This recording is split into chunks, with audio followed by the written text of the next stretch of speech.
নমস্কার বন্ধুরা, আমি শিপ্রা। আজ আমি চলে এসেছি আমার দাদুদের কলার জমিতে। তো আজ আমি তোমাদের দেখাবো কলা কিভাবে হয়, এবং এবার আমি তোমাদের দেখাবো প্রত্যেকটা গাছে কলা কিভাবে ধরে আছে এবং এই কলাটা কেটে মানুষ কি করে। সাধারণত এই কলাগুলো কিছুদিন বড় হওয়ার পরে বিক্রি করে দেওয়া হয়, না হলে এগুলো যদি গাছে পেকে যায় তাহলে আর ক্রেতারা কিনতে চায় না এগুলো। তাই কাঁচা অবস্থাতে এই কলাগুলোকে বিক্রি করে দেওয়া হয়, এবং যেগুলো পেকে যায় সেগুলো এমনি নর্মালি হয়তো ঠুনকো বিক্রি করা হয়, কিংবা খেয়ে ফেলা হয়, না হলে গরুকে খাইয়ে দেওয়া হয়।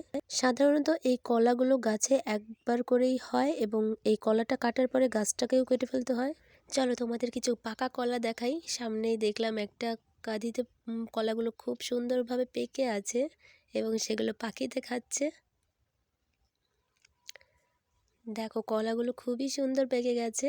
এগুলো আর ক্রেতারা কিনবে না, যদিও বা এগুলো ঠুনকো বিক্রি করতে হবে, না হলে খেয়ে ফেলতে হবে, না হলে গরুকে খাইয়ে দিতে হবে।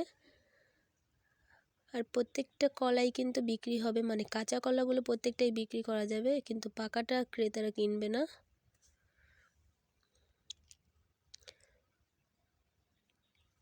চলো এই কলার সাথে সাথে তোমাদের একটা সুন্দর প্রাকৃতিক দৃশ্য দেখাই, যেটা আমরা আগে প্রায় দেখে থাকতাম, এখন তো দেখাই যায় না। ওই দেখো বকগুলো জলের মধ্যে থেকে কি যেন খাচ্ছে। ওরা ভাবছে এখানে মাছ আছে, কিন্তু না, মাছ নেই, হয়তো কোনো জলের পোকা খাচ্ছে। বন্ধুরা, ভিডিওটা আমি এইখানে শেষ করছি। ভিডিওটা কেমন হয়েছে অবশ্যই কমেন্টে জানাতে ভুলো না, এবং আমার পাশে থেকো সবাই।